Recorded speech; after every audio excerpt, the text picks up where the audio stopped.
accurate local forecast with meteorologist Jackson Chastain starts now.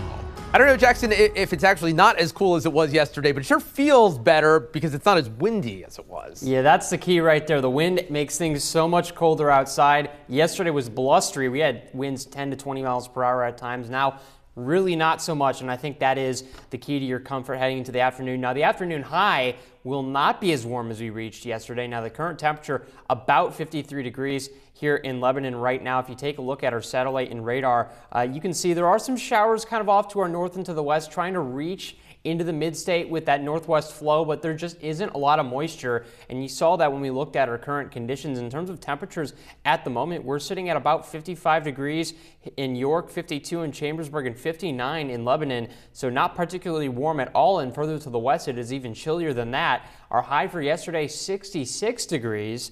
And for the afternoon today, not even close to that 55 heading into the afternoon. So I mentioned this yesterday.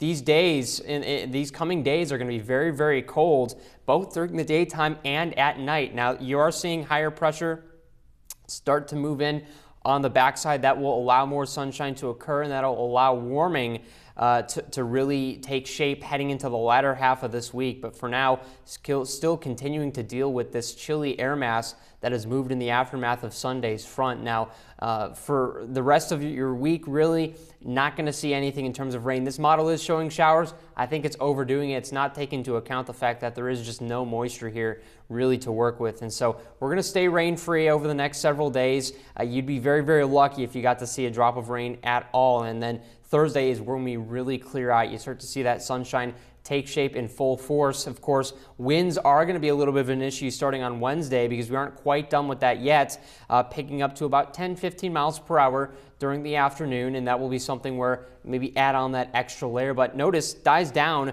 once you get into that evening time frame. We are not seeing any rain, and we are not going to see showers in the next 2 days. We're not going to see any rain really for the next 7.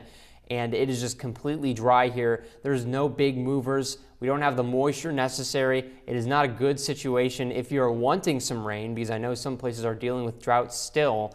But at the very least, it will be sunny, and that's going to help us get back into the 70s heading into the weekend by Sunday, sitting at 70 degrees, Monday at 72. So I think all things considered, not a bad week. It's just the next few days are really where you got to maybe crank up that heater a little bit. There will be some frost and freeze potential, and I would not be surprised in some of these ridges and valleys to reach that 32-degree mark. So that's something that we're actually going to have to watch out for as well. But overall, it is definitely feeling very, very seasonable, and we're in that period of the year where things are very, very up and down, Seth. Yeah, I remember back in the spring, there was that period where there was this pattern of it was always lousy on the weekend and nice during the week. At least it's flipped. And these past few weekends, the weekend is the nice part of the week. So. Which I think that's where people want their nice weather, Seth. Absolutely, Jackson. Thanks so much.